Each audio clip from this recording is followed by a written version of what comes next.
Start the recording. Welcome. I am Michelle Smith, the Senior Field Manager for Action for Healthy Kids. And as I mentioned, you're joining our learning session on navigating mental health in the school environment. Just a few logistics. We are recording and everyone is on mute. You have an option of audio if you are having problems hearing. You can just click on the microphone and switch to your telephone. If you have questions, we'd love you to put those in the Q&A box. We do also have a chat box where you can introduce yourself, your name and what district or what organization you're with. And then also we will be sending out slides and the PowerPoints or a PDF file after the workshop. It may be a couple of days, but we will also provide a link. So if you have others that couldn't make it today, or you'd like to share this webinar with others, you can certainly do that. Just a little bit about our organization, Action for Healthy Kids. What you see here is our mission and vision statement, but also our founder, Dr. David Satcher, who was the 16th U.S. Surgeon General. Our organization was founded 20 years ago this year, and teams were formed across all 50 states to work with schools and develop healthier learning environments. I've been blessed to be part of this work from the very beginning as a volunteer and then as a part-time consultant and an employee. And we've been involved in all different aspects of school health in Texas these past 20 years. Our approach has evolved from one that was primarily focused on policy change at the district level to mobilizing family-school partnerships and bringing equity to the learning environment. So we're always keeping in mind that healthy kids grow into healthier adults and make a better world. You can find a lot of resources on our website of all the different things that we've done over the years around social emotional health and COVID-19. We do a lot of webinars and trainings, tip sheets. So just visit our website and check out the resources that we have there.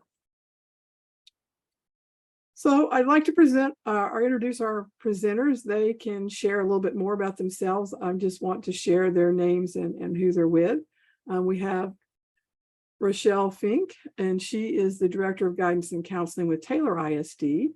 Leslie Garza, who is the principal from Woodsboro Elementary School in Woodsboro ISD. Rohanna Sykes, who is the Aware Expansion Consortium State Coordinator with Texas Education Agency, and Tammy Gendke. Did I say that right? Or was I close? It's Gendke, like Pinky is what I tell people. Gendke, I never, okay. And she is also with Texas Education Agency. So we're really excited to have this wonderful set of presenters to share their work and their knowledge and their resources around mental health in schools. This is a topic that has probably come more to light because of the pandemic and also all the other issues that are having an impact on our students and our staff at our schools and our districts. As with all health issues, we don't want to imply that it's the school's responsibility to address all the mental health needs our kids have, but because our kids spend so much time in school, teachers and counselors and other school staff are many times the first to be aware of issues. And they certainly have to face many issues that are brought on by everything from anxiety to fear, grief, all the challenges that life throws at us. So I'm going to turn this over to our experts for their insights and perspective. Don't forget to drop your questions in Q&A. We will have time at the end. And Rachelle, I'm going to let you get us started.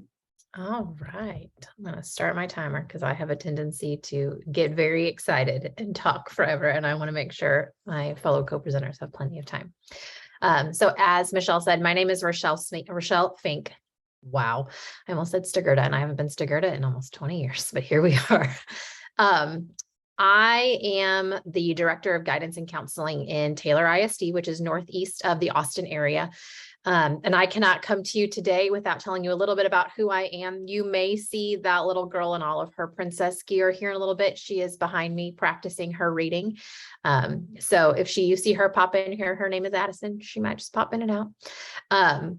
But I have been in the social emotional learning and mental health space for about 10 years. And this is the first time in my new position. I say new, I've been in this position for 2 years, where I am truly creating a multi-tiered, multi-dimensional support for behavior, mental health, social emotional learning, PBIS. All of those things have really come together in one neat little microcosm, which is always it's always the goal, right? That's always where we want to be. And we'll tell you a little bit about what that looks like and how we've kind of gotten to that position. So Michelle, if you'll go to the next slide. So we know that social emotional learning has kind of become a buzzword of sorts in the last couple of years. Everybody's talking about SEL, social emotional learning, what it looks like, what it feels like, what it sounds like. But I think it's also really important for us to talk about the fact that social emotional learning is a process. It is not something we can snap our fingers and suddenly everybody has these tools. In fact, as I've said, like I used to be a school counselor. I have worked in this space for 10 years and I am still, as an adult, working on many of these same things. Things like understanding and managing emotions is a really big task for kids to formulate and go through. But setting and achieving goals is something we can work with kids every single day. But the biggest piece where social emotional learning, and why I think it has become such a topic that we are talking about more readily in schools, is the fact that the last 3 years have really created a change in our schools. While before we knew mental health and social emotional learning was something we needed to be addressing, we didn't know how, and the urgency wasn't necessarily there. So we'll talk through kind of this process and what this looks like. But I really want to spend some time focusing on what happens in our brain, right? We know when kids come to school, our number one goal is teaching and learning content and creating places where our students are feeling successful. But if their brains are not primed for learning, none of that will matter. If we are not spending time understanding what happens in our students' brains when stress happens, when they come to school with trauma, or even when they're triggered at school, because as much as we say, and as much as I've even personally experienced, we want school to be a place where every single individual feels connected and heard and understood. For some kids, school is just not that place, or they have one instance that happens and they become dysregulated. And so do we help them re-regulate? So Michelle, if you'll go to the next slide. Daniel Siegel is amazing and wonderful. And anytime I get to hear him, I kind of go into that geek out, celebrity mode that many other people geek out about, Leonardo DiCaprio and, all of the celebrities. I get a little nerdy about the brain and Daniel Siegel. So if you have the opportunity to read the book, The Whole Brain Child, or his adolescent version, Brainstorm, both are amazing. Both are wonderful. I see Rohanna has it next to her. Like, mine's at my office. I probably would have had it there. But he talks about the brain in a way that non-nerdy people understand the brain, right? Like, I could talk about the brain all day long, but he makes the brain make sense for anybody else.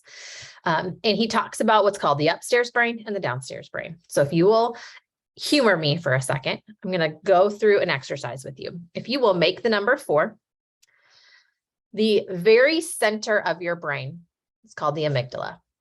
It is fully developed the day you're born. It is where all emotion lies, right? This is where survival instinct is. This is the part of your brain that when you are a baby, you cry.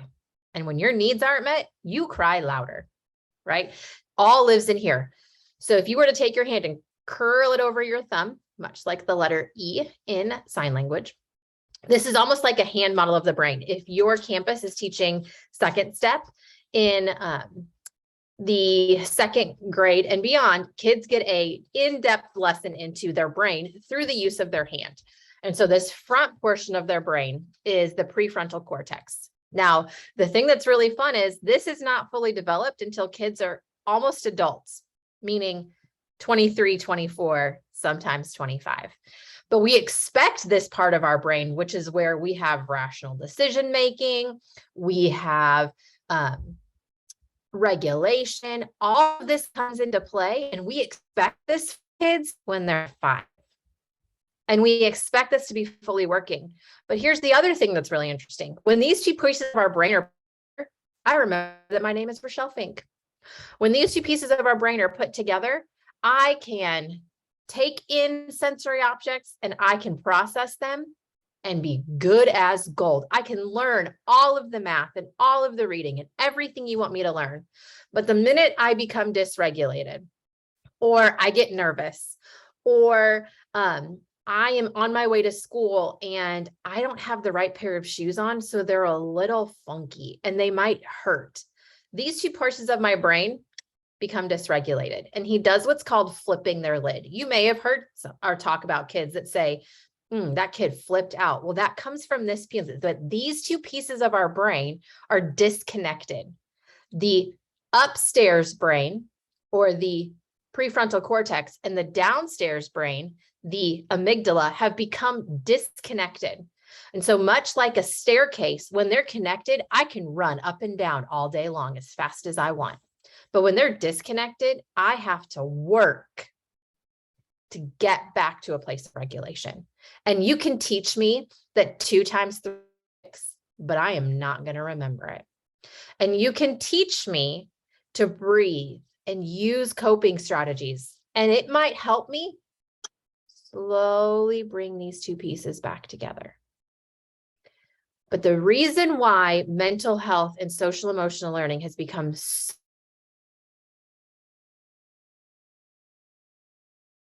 and they're living in this state. And they are dysregulated more often than they're regulated. And so as social emotional learning and mental health has become much more of a topic of conversation, and we have great resources like Aware and Project Restore working together with us to create spaces in schools where we are just talking about mental health like we talk about the food choices we make every single day. We're able to create places where social emotional learning is the proactive approach to student mental health. We can't wait until students are so dysregulated that we need to call for a evaluation, or until students are so dysregulated that we are looking at how can we support students in the classroom. So, Michelle, if you'll go to the next slide. One of the biggest ways we do that is through teaching these 5 competencies. And so social emotional learning looks like teaching these 5 competencies very intentionally, right? I said before, we don't just snap our fingers and we are very self-aware, or we don't just snap our fingers and suddenly self-management is just something that we have like the back of our hand. We are constantly working on it. And it is an intentional practice. Much like in my daily schedule, I have a time set aside to teach math. And in my daily schedule, I have a time set aside for a warm-up. As a teacher and as an educator, I am intentionally planning for instruction around these competencies. I am intentionally planning around what are my learning intentions? What is my objective for the day? So I teach it and I foster it just like I foster everything else. And so for a lot of campuses, you will see a deep integration, much like these rings that you see in this circle. So it's not just teaching it in my classroom. It's working around my school system and having a common language. And it's also creating family and community partnerships so that everyone within our organization, and parents are a critical part of our organization, are working together to support student needs. Now, for something like self-management, that might look different for kids at home versus at school. However, if we are proactively teaching skills, and I'll get to one very critical way that we do that in a second, it doesn't matter where kids are when they are needed the skills. So if I wait until you are dysregulated to only teach you to regulate, it's going to take every single time you become dysregulated, you need a coach to re-regulate you. Right? If on the other hand, I give you an opportunity to practice and I give you an opportunity to try and maybe not be successful, but me coach you through it, you will have the tools that you need no matter where you are, no matter what is thrown your way, that when you become dysregulated, you know, and your brain is able to think through, what does this look like? So one of the ways that I encourage teachers to do this, and Michelle, you can go to the next slide if you want, is through the use of a morning meeting and through mindfulness strategies. So this looks like explicit teaching and reteaching of expectations. It also looks like planning those pieces of time. So in a morning meeting, I encourage every teacher before they end their day and go to start, I'm ending my morning meeting and I'm going to content, I have a 1-minute mindfulness exercise, because we know that mindfulness does for the brain what fluoride and toothbrushes does for our teeth.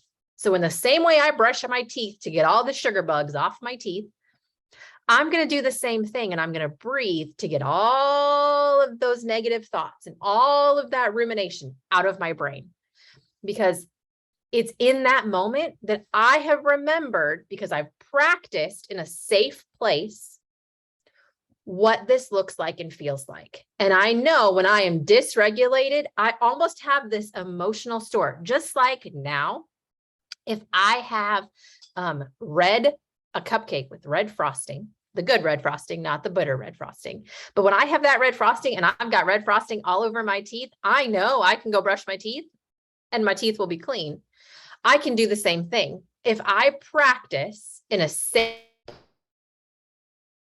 teacher or with my classmates, if I'm on the bus or I'm at home or I'm at school and suddenly my feet don't feel so comfortable in my shoes, which I'm not going to tell her is a daily occurrence in our house, where it's all about shoes sometimes, and things that to me don't make like a big deal. To my little 5-year-old, the fact that her shoes might be a little uncomfortable can impact the way that she learns, and she can become dysregulated. But I know when I come back together and I have practiced, I can bring these two pieces back together just through that daily practice of breathing for no more than a minute. Another way that this is really helpful for teachers is when I talk to teachers that are having some behavior needs in their classroom, they often say transitions are hard. When we go from lunch back to the classroom, or we go from recess and outside and we are high energy and we need to focus, it's really difficult for kids of all ages, not just elementary, middle, and high school. Do not let them fool you. High school kids can do this as well. Come back together and spend 30 seconds with the lights. Maybe it's like this room that I'm in right now, where there are no fluorescent lights on. It's just natural light if you have it. Or you have one light on and one light off. And you literally have, whether it's calm.com's like ambient noise, or it's a guided meditation, or it's even just 30 seconds of some instrumental music, and kids are just sitting and they have something to listen to, because that gives their sensory something to focus on. And you are proactively coaching them through breathing. You are doing the same strategy. And then when it comes time for you to teach instruction, they have dysregulated. They've practiced what that looks like. And you are now priming their brains to be ready to learn. Michelle, if you want to go to the next slide. This often looks like having a schedule or a routine for your classroom. Castle does a really great job of creating what's called their signature practice, and it outlines for you very carefully, how do I start the day with an engaging ritual? For a lot of kids that in our elementaries, this is our morning meetings. This is asking, how are you doing today? What does this look like? Creating opportunities for kids to process what you're teaching. So asking, what's one thing you're doing today that you're enjoying? Or what's one thing that you might be struggling with? Because identifying areas of weakness is also so incredibly important for our kids. But at the end of the day, it's creating opportunities for our kids to feel connected to themselves, to their peers, and to other adults in the classroom. Because as I wrap up, I think the number one thing that's important, as we've kind of talked about mental health, we've said mental health becomes the number one conversation around lots of schools in the state, let alone in the nation.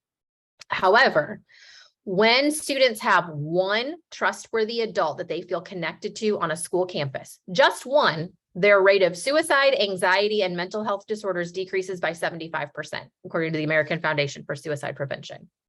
However, if there are 2 or more individuals anywhere on that school, it decreases by 98%. And we cannot negate or disregard those statistics. It takes 2 people. So my question for my teachers is always like, I'll be that person, but are you also going to be that person? And when you're talking to teachers and you tell them that it takes 2 people, it almost becomes this idea of, I'm going to do the work, but are my teachers going to do the work? And I have yet to find a teacher that says, nope, it's not going to be me, because it's little things. It's asking a kid how their day is. It's saying, hey, I see you and I hear you, and I know things are hard, but I still value who you are. And every day is a new day. I will take some questions at the very, very end when I get through these lovely ladies' presentations. There are some links in the slide deck that you will get both to the long version and the short version of those signature practices. And you also have my contact information. But at this time, I'm going to kick it over to Leslie, and she's going to talk to you about all of the great things she is doing on her campus and what it looks like from a principal's perspective, as opposed to me, the crazy central office lady who gets geeked out about the brain. Thank you. That was phenomenal. And it really hit home to several things that I've experienced through the course of my education. And it just, answered some of those questions for me. So I appreciate that. Okay, so I'm Leslie Garza. I'm from Woodsboro Elementary School. I've been here since, I always say since kindergarten, because I went to school here, graduated from here, went to college, came back as a para, went into special ed teaching after that, general ed teaching, and now I'm the principal. This is my 27th year in education. 10 of those, I was in SPED working with emotionally disturbed and learning disabled students, and 6 years in general ed, and then 11 as a principal. I'm going to talk to y'all about PACS. We were lucky to get PACS on our campus thanks to the AWARE grant. We, as a campus, as a school community, were really hit hard with Harvey several years ago, and with that really kind of came into the mental health programs into our schools, really brought it to light of why we needed that, and to help our students with the trauma that they had endured. Many of them, just as recently as last year, has gotten back into a home. So it's been a long lasting situation on our campus. And then you add COVID to the mix of that, it's been equally challenging. So thankfully we received some grants due to Harvey. The first one was Meadows, and then moved on. After our Meadows grant ended, we were able to pick up the AWARE grant, and with the AWARE grant came PACS. And so I'm going to talk to you about how to make school-wide success, the pros, the cons, the challenges that you have to face, and hopefully through these some ideas of how to overcome them. And so how do you become intentional? We talk a lot about on my campus about being intentional. In fact, if you can read in the background, I have it on my door to remind me every day. When I came here, I have teachers, I call them my little clipboard people. They were that, perfect student in your classroom that wanted to do it just how you said, because they wanted to comply. And we talk a lot about dropping compliance and coming in with intentional practices. What are you doing? Why are you doing it? And how does this help our students? So how do you become intentional? You start with the leadership, and you demonstrate as a leader and set an example. So when PACS, we trained our whole campus, the para staff and teaching staff. So all of us received the same training at the same time. And I went back, how am I going to get this up and running? My people now know what it is, but how do we get it going? And so we started day one in August after our PACS training in July. When they came back, we created a campus PACS vision with our staff. And so I led it, and we talked about what do we want as teachers? How do we want that school to look like, feel like, sound like, act like, in order for us to be successful, in order for our kids to feel loved and appreciated, and engaged in their learning, and student outcomes to increase. And so we sat down and we developed that, and it's a very messy process. So if you see on the next slide, you'll see our board where we are just, generating ideas. One more, there we go. And so we just start rattling different things that we do and get them out there. This is what we would like to see more of. The other board would have what we would like to see less of or feel less of. And so once we develop that, we go through, and I'll talk later about our teachers are inundated with initiatives. All of these things are going to be great for our students, but it's hard to get all of them on the same plate. Our PACS vision helped us then to go label, because this is what we want. What are those things that we're saying as staff, campus leaders, district leaders that we need to get accomplished in the classroom, and how will that help us achieve this? And so we kind of went back and labeled the different initiatives we were involved with. And then we take that and we put it into a neat version. You'll see two different ones, one on the computer that was during our COVID years, and the one above it was the one that's on our PLC wall from last year. You'll see where we go and put stars by ones that we really need to focus on and improve on. We discuss these in our PLC meetings. We put smiley faces when we're doing well on that, and just to keep trucking along. The other thing we did as a leader is we bring it into the announcements every morning. And so we start PAX Quiet in the morning in the cafeteria. And we have toodles in the cafeteria where the kids turn them in, and I read them out to the kids, and they get to come grab them. And I do a daily quote with them. Well, not a daily, a weekly quote with them. And sometimes we tie like our toodles to that weekly quote. And so on the next slide, you'll see an example of a Toodle Tuesday where you can't see the question because it's covered up with their toodles, but it's like, who inspires you to be your best person? And so they would go and then write a toodle to that person, and then we would share them out to the staff. I also do toodles with my staff. So again, I'm trying to model as a leader what I want them to be doing as a teacher in their classroom. So every week I send out a weekly news to my staff, and one of the slides is toodles. And I try to be very specific in my praise, because that's what we talk about. We talk about, you know, don't just say they're doing a good job, tell them what they're doing so they remember, and other kids will hear that expectation. And so an example of some of my toodles are below. And then I have a spreadsheet where I keep track of who I'm sending the toodles out, so that I share the positivity around the campus. And it gives me my challenge. Oh, I haven't toodled this one lately. Let me go see what good things they were doing. And that's a joy of my job, is to get to go out there and highlight the positives. The next thing that we did to help our practice become intentional is we just chose a few of the kernels. You go to that training and all of it sounds amazing, but it is overwhelming. And you walk away thinking, how am I going to get all this done? So as a campus, we chose, what things are we going to do with fidelity? Now, this was prior to COVID. So this was the year right before COVID that we really worked and got this going. And the ones that we chose were the PAX vision boards, PAX Quiet, PAX Sticks, and the toodles. We said we were going to do those with fidelity across. And then as we became better at them, we were then going to increase and add more. But at any time, a teacher could continue and add more that they felt comfortable with. So that's what we were going to say. And so the examples you will see for some of the experts were there are different versions of their PAX boards that they have in their classrooms. You'll see also, again, I put one in there from when we were in remote setting COVID. This was one that we did not lose during COVID. PAX Vision that was one that we got going, and it has stayed with us over time. Has been our to me, what our teachers feel is the best one. And what I love that some of the teachers do is they even do a second vision session in January when the kids come back because they've grown. Who they started with or not who they are at that point. And so they need a new vision so that they continue to grow to the end of the year. But this was a Padlet where the kids actually got to put in Post-it notes on their Zoom link that day to create their online version. And other things is you'll see everywhere in the classrooms and the hallways, we have the common expectations from PAX. PAX brings us that. And that to me is one of the positive things from PAX, is that we're all speaking the same language, and that language is trauma informed and helps build kids to do the right things and not just tear them down by correcting them. And so some examples are some toodles that a teacher wrote to a student, and the toodles that are around her board.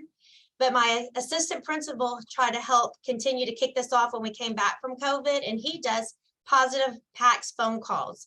And so every 3 weeks, teachers get to share a special child from their classroom with PAX specific toodle praise in an email. The student comes to his office. Together, they call the parent, and the child gets to tell the parent why they're there. And Mr. Fox gets to brag on them about how well they're doing and what the teacher said.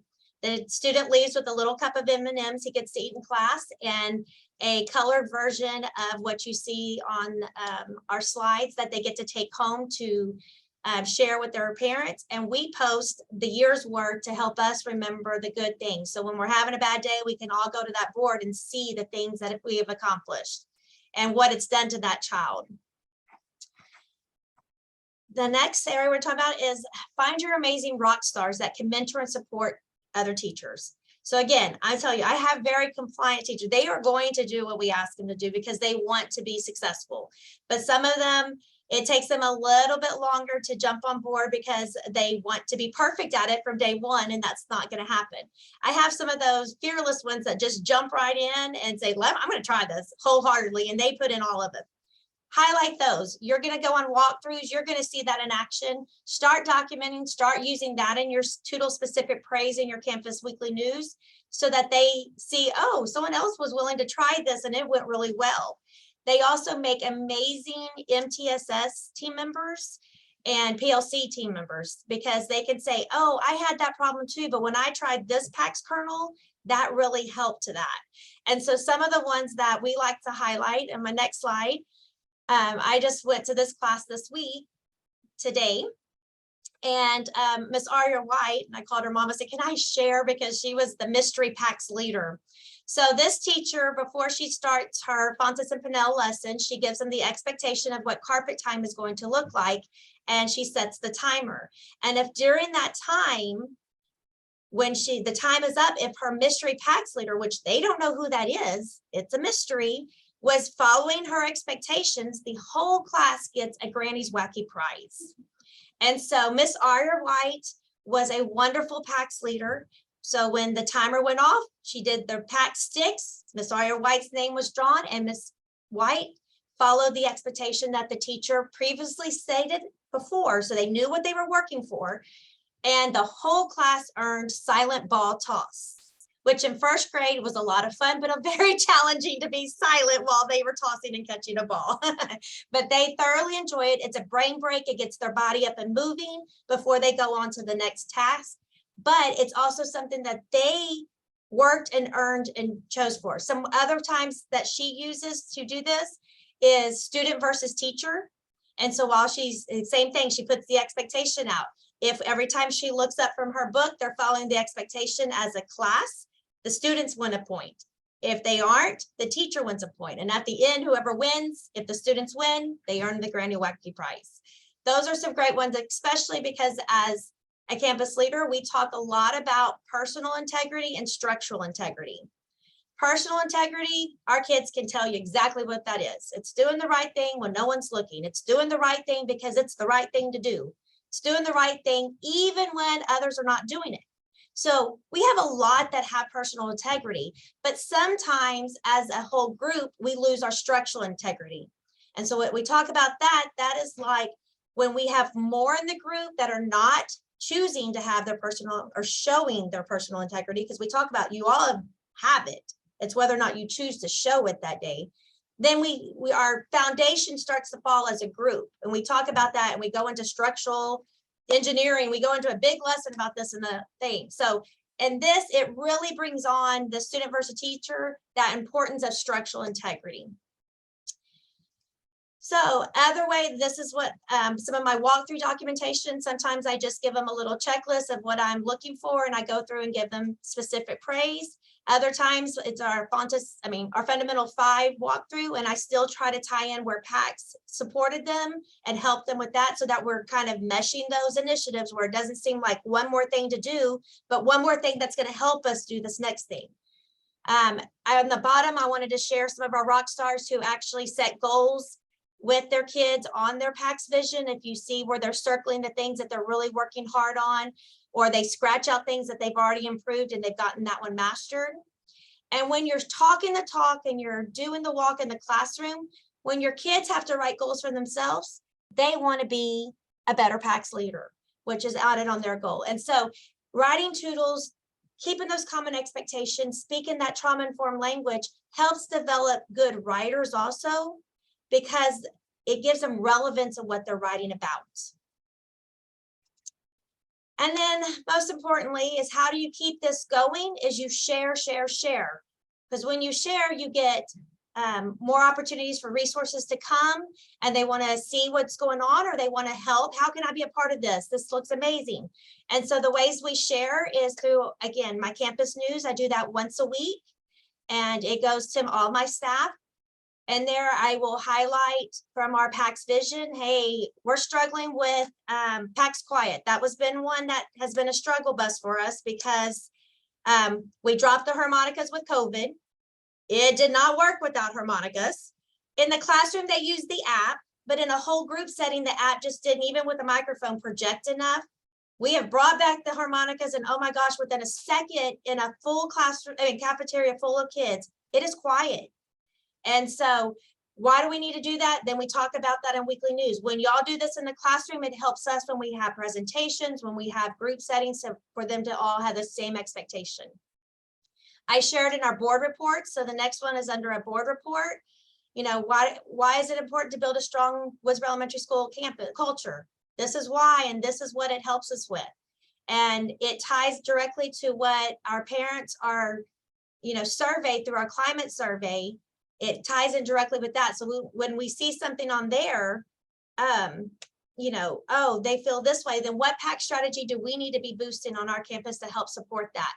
And another way is I share it with the parent in the parent newsletter. So when their kids go home and talk about PACs, what does PACs mean? And the one that we focus on with parents is, because we're very quick to go out and, tell everyone about what so-and-so is doing, instead of saying, hey, I want you to be a great PACs leader. And being a PACs leader is we're focusing on how are we going to better the world? So what are you doing to make our world better? And so trying to get parents to really focus in on their child and honing in on how they're going to make the world a better place, instead of highlighting what others are not doing to take it away from it. Again, it's going back to that trauma-informed and pulling the negative to a positive. Your PACs hands never hurt. They always help. Just when you're correcting someone, just saying it with that language, having that common language is what has really helped us. And lastly, we then pull in and survey our staff at the end. What is working for you? Which ones do you feel the most confident one? Because when I get their feedback, I can see who are going to be my rock stars to maybe share that next year with others. Which ones do you feel like support your class the best? Which ones do you need more help? And so it continues on, and that's what we use for the next year to really hone in our staff development. And that's where our RARE grant really comes in and helps us, because they are PACs partners, so they can go and do spleen counts in the classroom to show the teachers the change. They can also go in and reteach a lesson with them or support them in any way that they can, and that's been a benefit. Last but not least, my final thought is just don't give up. We've been on this PACs journey since the year before COVID, and I'm not going to say it's been pretty all the time. We've had ups and downs, and I always the joke I make is we rock until we suck. I mean, it's just one or the other. It's not going to be in the middle. But when we suck, we just regroup and say, okay, what's going on? Where do we need to hone in? Where do we need to fix it? And as a team, it just makes us laugh, and we go, oh, I think it's this. What if we all try to do this together? And then we go back and we're rocking it again, because we came together as a team and highlighted what our strengths and our weaknesses are. That's very important. Don't give up. Give it a little bit at a time and grow from there. Always look for ways to expand it. Our next ways that we're wanting to expand is we want to have a PACs, equal PACs leader group, where they come and help us support our events and also do our morning announcements, where they're driving the PACs in the morning and not me, because when the students take ownership, it'll even, I think, soar higher. So do you have any questions? We'll answer those at the end, and I'll pass it on to Tammy.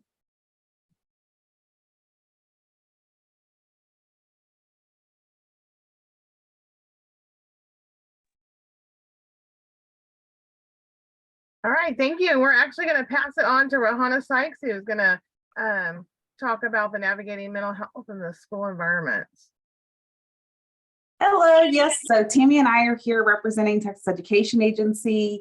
I am the Aware Expansion Consortium State Coordinator, and which is our second round of Aware grants that we were gifted by SAMHSA. And Tammy is the Aware Coordinator for our first round of grants. So I'm going to try to go through this pretty quickly, but some resources for school mental health. We have a wealth of resources that have been developed through partnerships with our aware stakeholders and with our agencies across the state.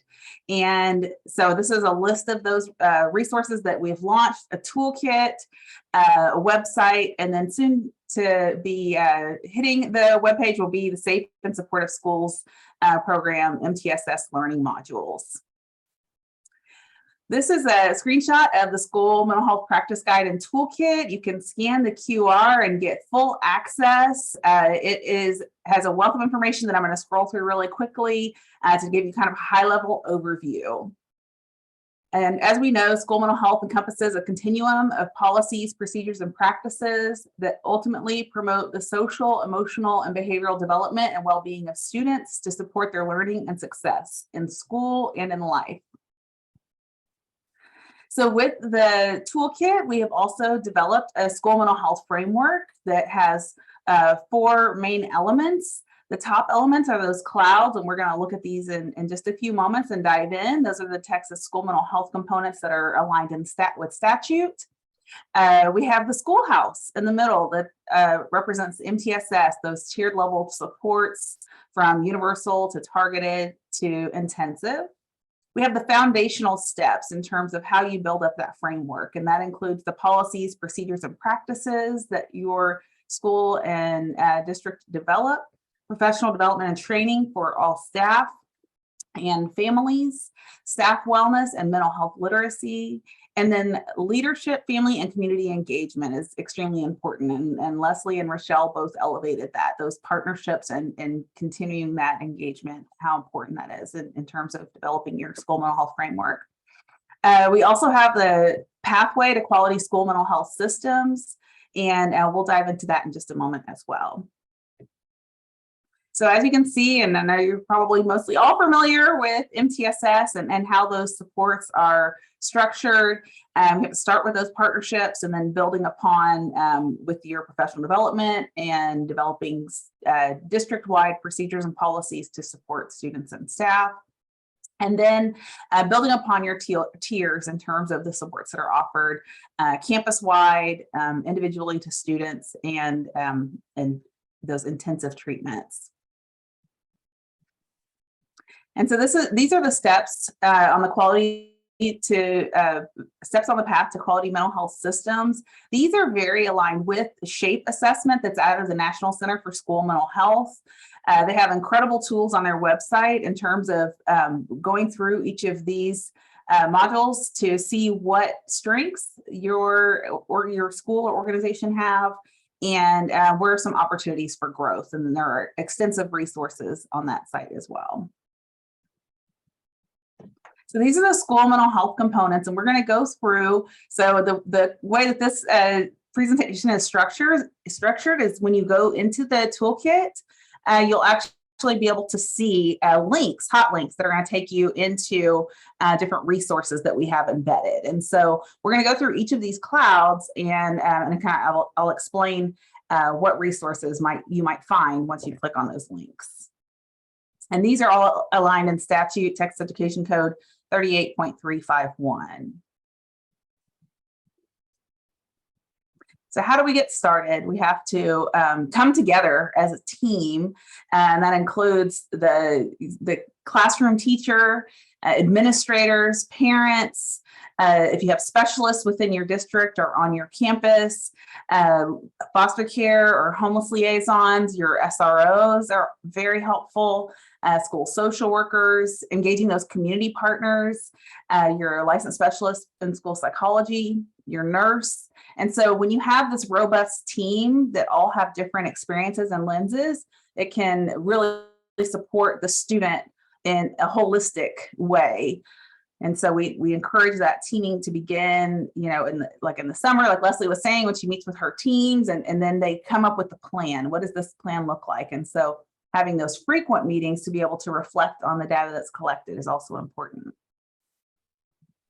And so one of the first components is that early mental health prevention and promotion. And so these are the components within that and some steps that can be taken. And I hope that it's very apparent within this slide how important it is to have parent involvement awareness, keeping them abreast of some of the concerns, but also keeping them engaged in the process of helping to find what supports are best, will be best for their student.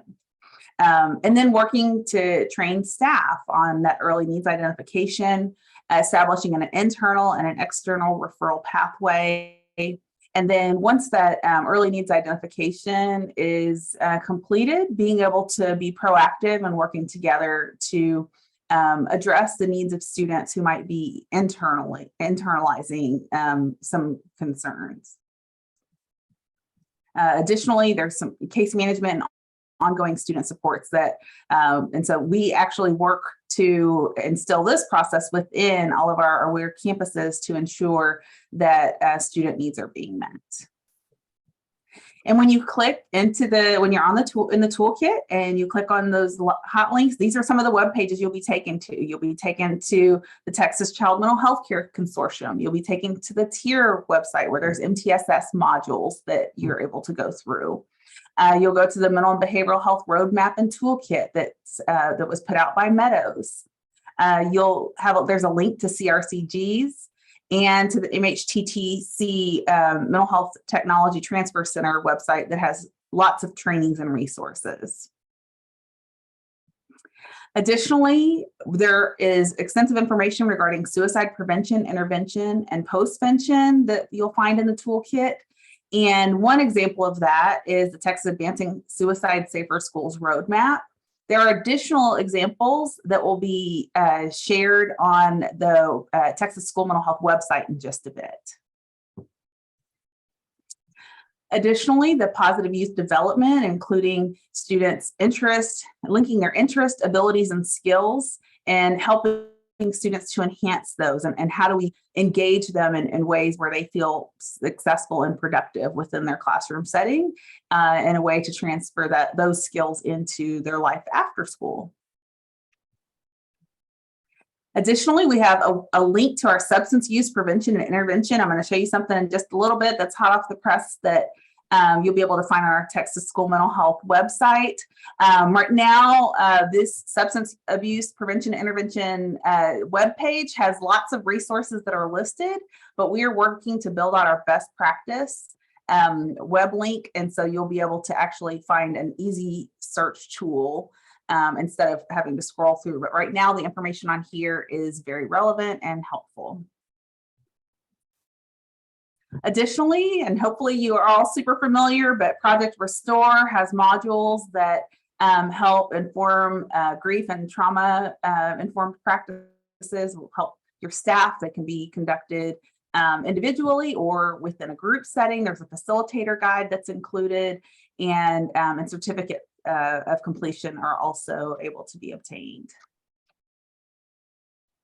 And here is additional information regarding the positive behavior intervention supports. It includes teaching those skills, team collaboration within teams, and vertical alignment as well, meeting student needs, building a positive school climate, and then using data to drive decision making. Thank you, Tammy. Tammy's including some links in there for you in the chat.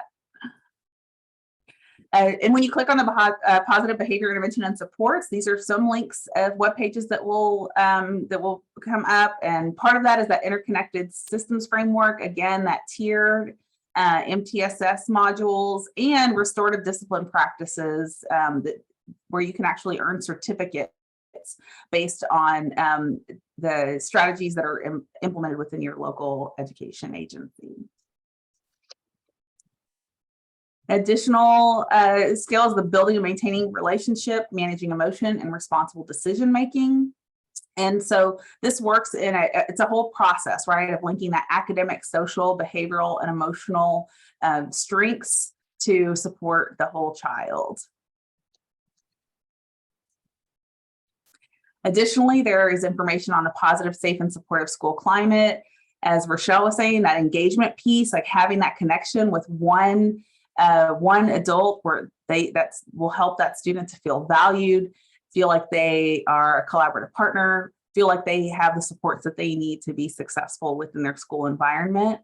That safety piece that includes the emotional, the physical, the psychological safety and substance use prevention, and then having a safe and supportive environment, including the physical environment, academic, feeling like they have wellness strategies like those mindful moments in the morning, and having a safe disciplinary environment and feeling like they're being heard and also being acknowledged when they are presenting positive behaviors.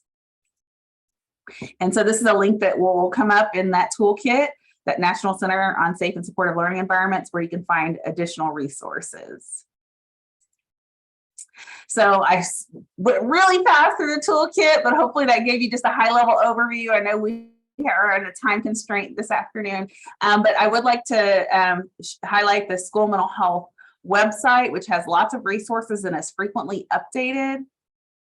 At one of the very first links, we'll tell you about school mental health, some of the statutes, some of the 86R legislative mandates that have helped to build a foundation for some of the school mental health initiatives that are taking place now.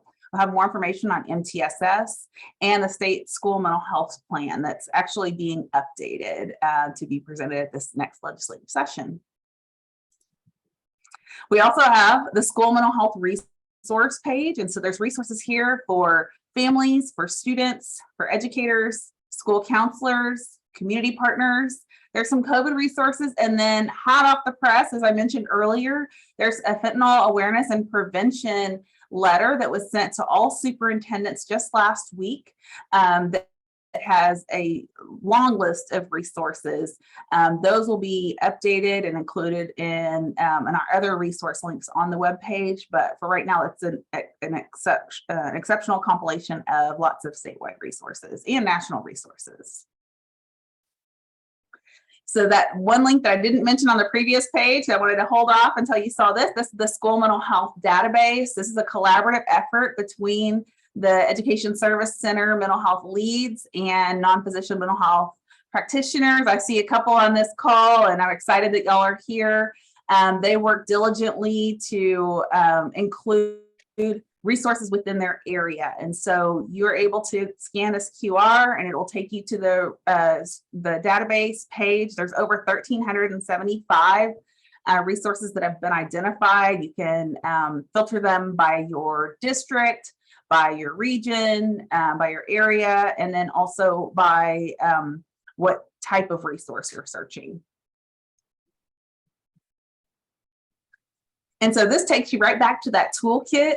And so you can actually download it. If you weren't able to scan the QR, you will have a link to that. And so there's actually a link at the top of the page that says toolkit. And with that, you'll be able to have, this is actually listed below that toolkit link, and some of the resources that have been developed through Project Aware and some of the tools that have been developed and piloted are also included in this search for these for resources.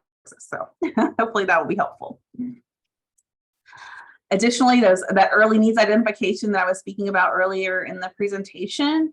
Here, these are some of the links that you'll find. There's a whole compilation actually of universal screening tools and targeted screening tools that you are able to utilize.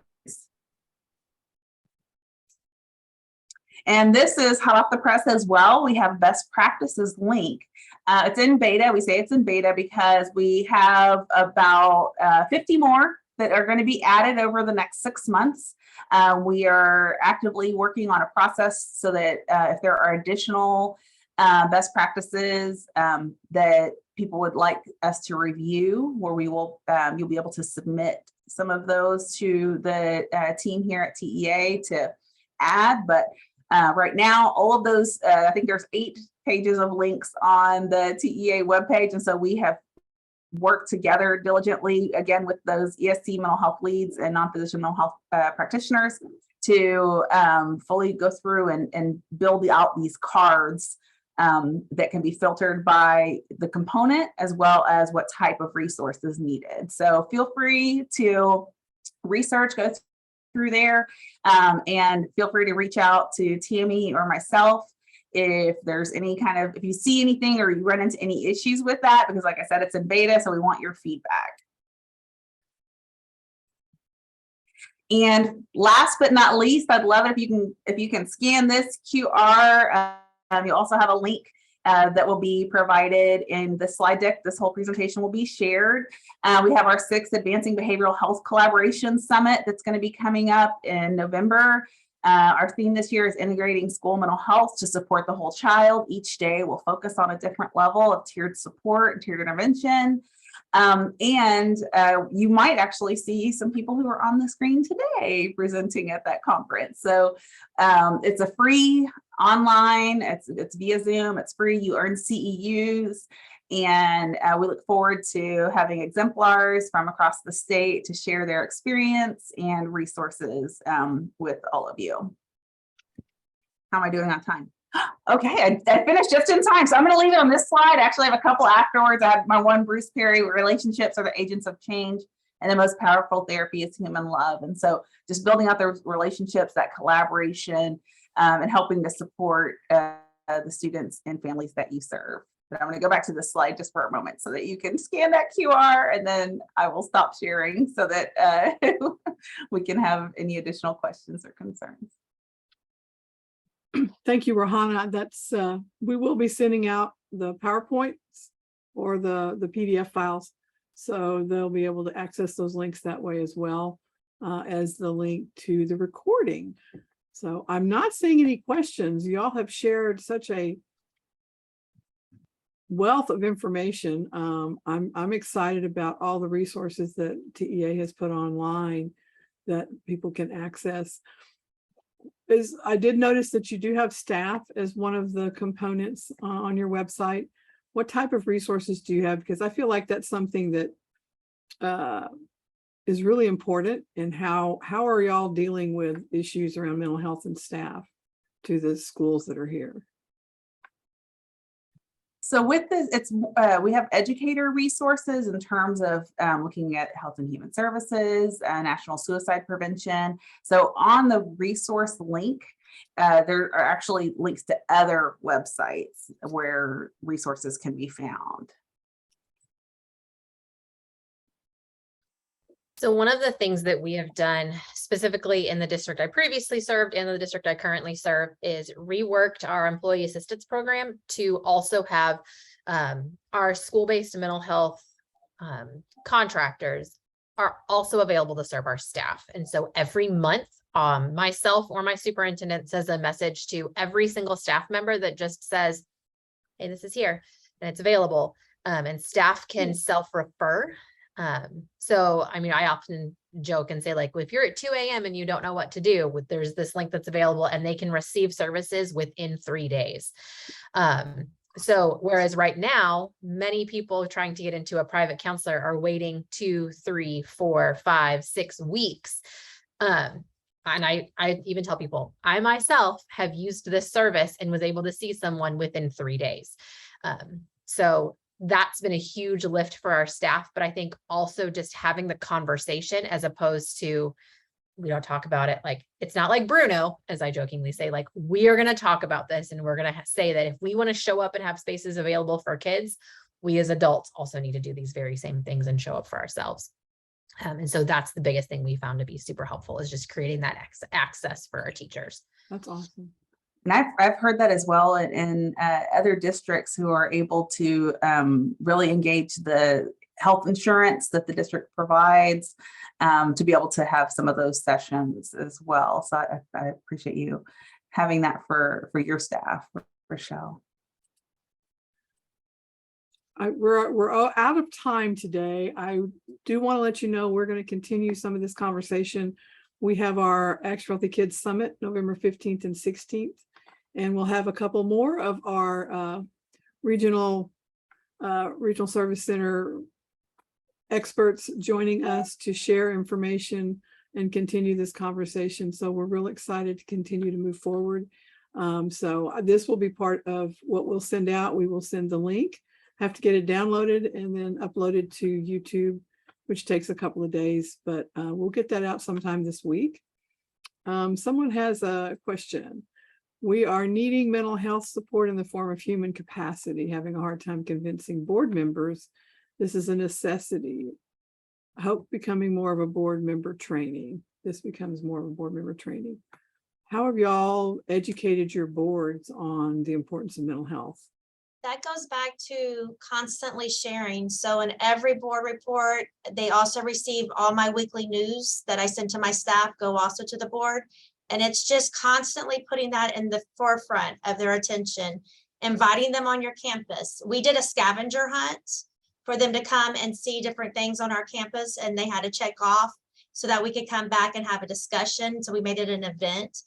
But I cannot stress, and I mean, this has been not just for this, for anything. The more that you bring people in to see what you're doing and talk about it, the more you're going to get from them. You know, I think it's also really important. You know, when you talk about human capacity, you're also talking about money. And money is one of those things that right now is hard to come by. Luckily, ESSER funds have created a space where we are able to utilize those in a different way. But even having conversations with your staff about the money that saves in the number of times staff is out and you have to pay for subs, and the amount of new teachers you have to hire year after year, and the amount of upstart and teachers that are leaving. We've saw teachers leave the profession in droves. And keeping them in the capacity in the field means we have to take care of our people in the same way that we take care of our kids, in the same way we take care of our families. We have to focus on the needs of our teachers and of our principals. I think one of the areas we don't talk about enough is the mental health of our principals, and just the emotional load that they carry. And so we did that through a lot of conversations in data of, yes, for us, we are expanding our mental health services. And so that meant more money, but here was the payoff of spending that money. More licensed educators teaching our students, less need for subs, less, you know, upkeep of new teachers in the field. And then like time is money. And that became an area that our board said, like, yes, I can spend this money and I can continue to spend this money. Because for us, we had to have a plan. Like I wasn't going to spend money, my ESSER money on this if I knew that in 2 years it was going away. We had to have a contingency. If we're going to put this in place, what are we going to use when ESSER goes away? And those were some sticky conversations, but you have to have them up front. Otherwise, you're always going to be scrambling. And Always also, like with the solution, you know, like there's problems, and I always tell my teachers, don't feel bad to come vent to me about anything, whether it's this kind of conversation, but come in with some ideas of how we can work together to fix this, because when you come in with ideas, it gets the ball rolling and other ideas pop up. But also, like you said, that ESSER kind of extended that, so it gives you a chance to come up with the next one. For us, AWARE extended our meadows, which then ESSER extended this to have a contingency plan, which then will give us time to have the next one. But keep your ears out and keep the conversations going.